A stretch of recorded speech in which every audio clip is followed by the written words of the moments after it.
नमस्कार मंडळी, आम्ही मालवणी या चॅनल आपले मनापासून स्वागत आहे। हे बघा, आज मस्त असं मी सांबार मसाला व सांबार रेसिपी करून दाखवणार आहे। मेंदू वडे व चटणी हे दुसऱ्या व्हिडिओमध्ये मी दाखवेन, व्हिडिओ मोठे होत जातात। तर आपण सांबार मसाला आणि सांबार रेसिपी पाहायला घेऊया। व्हिडिओ स्किप न करता नक्की पहा। आपल्याला सांबार करायचं आहे, त्यासाठी मी ह्या 2 डाळी घेतल्या। हे 3 टेबलस्पून आपल्याला उडीद डाळ घेतली आणि ही 1 वाटी भरून आपल्याला तुरीची डाळ घेतली आहे। ह्याच्यामुळे काय माहिती आहे, सांबारला छान अशी चव येते। त्यासाठी आपल्याला हे कुकरच्या भांड्यामध्ये किंवा तुम्ही डायरेक्ट जरी शिटी काढून घेतलात तरी चालेल। आता हे मी स्वच्छ धुवून घेते आणि आपल्याला ह्याची 1 ते 2 शिट्या काढून घ्यायच्या आहेत। हे बघा, डाळी आपण स्वच्छ धुवून घेतलेल्या आहेत आणि आपल्याला कुकरमध्ये शिटी काढण्यासाठी ह्यामध्ये मी 2 मिरच्या अशा तोडून घालते। ह्यामुळे काय माहिती, छान असा सुगंध म्हणजे फ्लेवर छान मिरचीचा ह्यामध्ये उतरतो त्यासाठी। तर आपण आता ही डाळ शिजवून घेऊया। मंडळी, आता आपण डाळ तर शिजत ठेवलेली आहे, पण सांबार मसाला पाहिजे त्यासाठी मी हे सर्व साहित्य घेतलेले आहे। मी डिस्क्रिप्शन बॉक्समध्ये किती काय काय घेतले ते सांगेलच। तर आता आपल्याला साहित्य म्हणजे कृती करता करता मी काय काय घेतलेलं ते तुम्हाला दिसेल। तर हे बघा, ह्या प्रकारे मी एवढे साहित्य घेतले, ह्यापासून सांबार मसाला करायचा आहे। तर चला आता आपण करायला घेऊया। हे बघा, आपण आता एक पॅन गरम करत ठेवला आहे। त्यामध्ये हे 2 चमचा चण्याची डाळ, 2 चमचा मुगाची डाळ, 2 चमचा उडीद डाळ, हे बघा अगदी पाव चमचा मेथी, मेथी जास्त नाही घ्यायची, एकदम कडवट होणार, मुलं खाणार नाही मग। 1 चमचा धणे, 1 चमचा जिरे, 10 ते 15 काळी मिरी, 2 लाल बेडक्या मिरच्या, हे आपण नंतर घालायचे, आधी हे भाजून घेऊया। आणि फास्ट गॅस करत असाल तर 2 मिनिटात भाजून घ्या आणि स्लो गॅसमध्ये 5 मिनिटं असं छान असं खरपूस असं व्यवस्थित भाजून घ्या। जास्त असं करपवायचं नाही। तर आता हे मी व्यवस्थित असं थोडं भाजून घेते, मग त्यामध्ये मिरच्या घालते, नाहीतर ठसका लागेल आधीच, त्यामुळे थोडंसं भाजून घ्यायचं। हे बघा, थोडासा असा कलर बदलायला लागला की आपण यामध्ये ह्या 2 मिरच्या मी त्याचे तुकडे करून घेतलेले आहेत त्या घालून घेऊया। आणि कढीपत्ता सुका घालायचा, ओला नाही। मी सुकवून ठेवलेला कढीपत्ता आहे ना, तो घालते। तुम्ही ओला घातला आणि तुम्ही खूप मसाला बनवून ठेवला तर तुमचा मसाला खराब होऊ शकतो। तर त्यामुळे सुकवून घेतलेला, तुम्हाला जर दुसऱ्या दिवशी करायचा असेल तर रात्री तुम्ही पंख्यावर ठेवा, सुकून जाईल। पण मी सुकवून ठेवते त्याच्यामुळे मला बरा पडतो। आता हे आपण व्यवस्थित थोडं मंद आगेवरती परतून घेऊया। हे बघा, आपल्या डाळींना वगैरे छान असा कलर आलेला आहे, तांबूस कलर झालेला आहे। गॅस बंद करून आपण काढून थंड झाल्यावरती आपल्याला हे वाटून घ्यायचं आहे। तर आता मी हे गॅस बंद केलेलं आहे, थंड होऊ देते। बघा मंडळी, आपण असं ताटात काढून थंड करत ठेवलेलं। आता मिक्सरमधून आपल्याला हे मसाला वाटून घ्यायचा आहे। तर आता हे मी वाटून घेते। हे बघा, आता आपण ह्यामध्ये अर्धा चमचा हळद घालूया वाटताना। लाल मिरची पावडर जर तुम्हाला वापरायची असेल तरी पण वापरू शकता, मी फोडणीला वगैरे देताना वापरते। मिरच्या तर घातलेल्याच आहे। अर्धा चमचा हिंग घालायचा, हिंगामुळे जर तुम्ही मसाला साठवून ठेवत असाल जास्त केला तर ते खराब होत नाही। तर आता आपण हे वाटून घेऊया। हे बघा, आपला मस्त असा मसाला बारीक करून झाला आहे, सुगंध पण भारी होतो। तुम्हाला जर कलर हवा असेल तर मी सांगितलेलं आहे, मिरची जरी घातलात तरी मिरची पावडर घाला कलरवाली। हे बघा, सांबार मसाला मी तुम्हाला करून दाखवलेला आहे। आता आपण पुढची प्रक्रिया करायला घेऊया। म्हणजे डाळ तर आपली चांगली शिजली आहे। हे बघा, मस्त असं पाणी कमी घातल्यामुळे व्यवस्थित अशी शिजली जाते।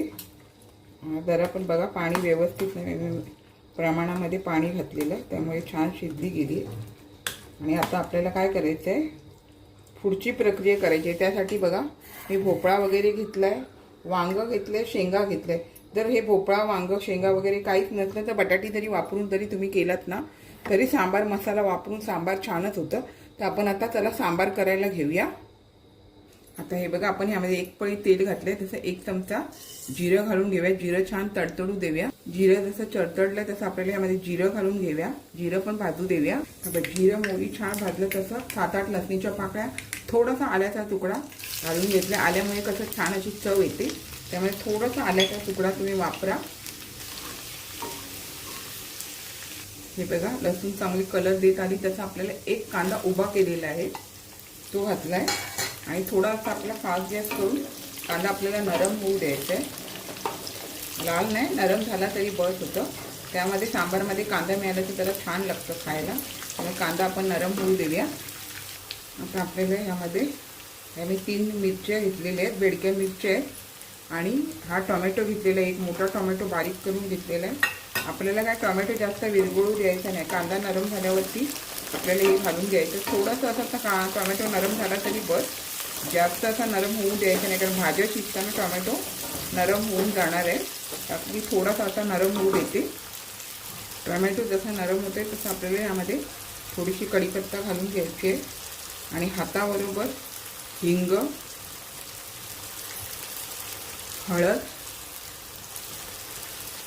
आणि लाल तिखट मसाला, तर हे आपल्याला छान असं परतवून घ्यायचं आहे.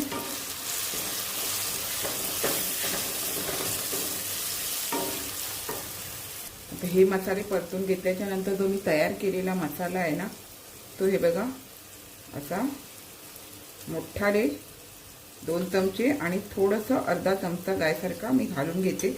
बाकीचं राहिलेलं तुम्ही इतर वेळेला सांबाराला वापरू शकता, किंवा तुम्ही तिखट वळण करत असाल त्यावेळेला पण तुम्ही वापरला तरी चालेल. आता हा मसाला पण ह्यामध्ये चांगला परतून घेते, म्हणजे तेलामध्ये चांगला तो शिजला जातो. आम्ही छान सुगंध पण एकदम भारी आलाय. आता मसाले जसं आपण परतून घेतले चांगलं तेल सुटेपर्यंत, आपल्याला ह्यामध्ये भाज्या घालून घेऊया. शेंगा आणि वांग, भोपळा, तुमच्या आवडीनुसार भाज्या घ्या. तुम्हाला जास्त आवडतात जास्त घ्या, कमी आवडतात कमी घ्या. मी ज्या वाटीचं माप घेतलं आहे त्या वाटीसाठी मी म्हणजे जवळजवळ 1 शेंग आणि थोडीशी जराशी 2-3 शेंगांचे हे, आणि 100 ग्रामच्या वरती भोपळा घेतलेला आणि 2 वांगी घेतलेली आहे. हे सगळं काही नसले तरी बटाट्याचा वापर तुम्ही करू शकता. आता हे मसाल्यामध्ये छान असं परतून घेते मी. हे बघा मसाल्यात परतून घेतल्याच्या नंतर मी 1 ग्लास गरम पाणी घालून घेते. जास्त नाही, कमी पाण्यामध्ये लवकर शिजले जाणार. आणि आपल्याला परतून घ्यायचं आहे पुन्हा. आता आपण परतवून घेतल्याच्या नंतर स्लो आणि फास्टच्या मध्ये आपल्याला हे शिजवून घ्यायचं आहे. आता गॅस मी थोडा स्लो आणि फास्टच्या मध्ये ठेवते आणि थोडं वाफेवरती शिजू देऊया. हे बघा आता आपल्याला जवळजवळ 70-80% तरी या भाज्या शिजल्या गेल्यात. आणि आपल्याला डाळीमध्ये अजून ते शिजवायचे आहेत. हे बघा जवळसा नरम झालेलं आहे. शेंगा पण थोडीशी नरम झालेली, पण डाळीमध्ये ते शिजले जाणार. आता आपल्याला ह्यामध्ये बघा तो मसाला असतो त्याच्यामुळे घट्टपणा येतो. आपण जो सांबार मसाला तयार करतो डाळीचा वापरून, आता ह्यामध्ये डाळी वापरूया. ही जी डाळ आहे मी ती सर्व घालून घेते. आणि आपल्याला किती पातळ जाडं करायचं त्यानुसार पाणी घालून घ्यायचं. आता यामध्ये मी पाणी घालून घेते.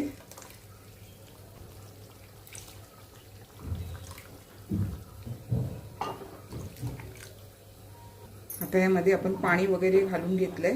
तर आता हे गूळ आणि चिंचेचा कोळ हा घालून घेऊया, जेणेकरून सांबारला अजून छान अशी चव येते. आणि चवीनुसार हाताबरोबर मीठ घालून घेऊया. आणि मस्त असं आपण सांबार, अजून शेंगा चांगल्या शिजायला पाहिजे. आणि हे बघा इतकं पातळ, जास्त पण घट्ट नको, इतकं पातळ झालं तरी चालेल. आणि चांगली डाळ वगैरे त्यात थोडीशी उडदाची डाळ कशी थोडीशी अशी शिजली जाते, तिला घट्टपणा असतो. त्याच्यामुळे छान असं आपण आता शिजून घेऊया यामध्ये.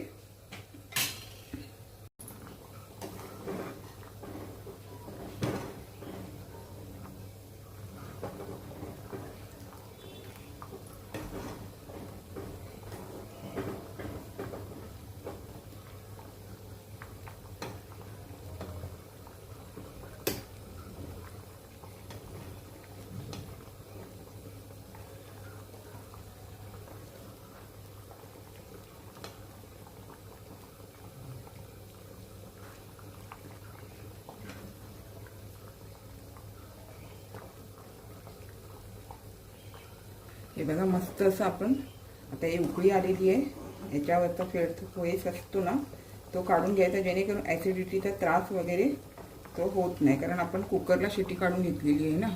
टोपात उकळली तर आपल्याला फेस काढता येतो. अशा प्रकारे नंतर काढला तरी चालून जातो. छान असं उकळून द्यायचं चांगलं. हे बघा छान असं आपलं हे व्यवस्थित असं रटमटून झालं ना का आपल्याला बारीक गॅस करून पुन्हा शिजवून ठेवायचं. थोडंसं 5-1 मिनटं आपण थोडंसं असं झाकण मारून, म्हणजे पूर्ण झाकण नाही ठेवायचं, थोडंसं असं आपल्याला झाकण ठेवायचं आहे अर्धवट. हे बघा अशा प्रकारे. आणि आपल्याला शिजवून घ्यायचं आहे 5-10 मिनटं, 5 ते 10 मिनटं ठेवलात तरी चालेल. हे बघा मंडळी, मस्त असं काठवरती तयार आहे. तुम्ही 5 मिनटं अशा प्रकारे ठेवलं ना, 5 ते 10 मिनटं, छान असं व्यवस्थित शिजलं जातं. तुम्हाला दाखवते. हे बघा भोपळा शेंगा कशा शिजल्या ते पण तुम्हाला दाखवते. डिशमध्ये काढून छान शिजलं गेलं ना काय, मग गॅस तुम्ही बंद करू शकता. वांग तर शिजलंच जातं, त्याच्यामुळे वांग्याचं टेन्शन नाही घ्यायचं. भोपळा पण शिजतो, शेंगा फक्त शिजल्या गेल्या पाहिजे, त्यामुळे शेंगा पण छान शिजल्या गेलेल्या आहेत. तर अशा प्रकारे जास्त शेंगा मोडल्या गेल्या नाही पाहिजे, नाही तर पाटवण होऊन जातं. आता ह्या स्टेजला आपल्याला गॅस बंद करून घ्यायचं आहे. तुम्हाला जास्त पातळ हवं असेल तर तुम्ही पातळ पण करू शकता. ह्या एवढं बस होतं, छान लागतं. घरातल्या घरात इतकं बरं असतं. तर आता आपण गॅस बंद करून कोथिंबीर घालून घेऊया.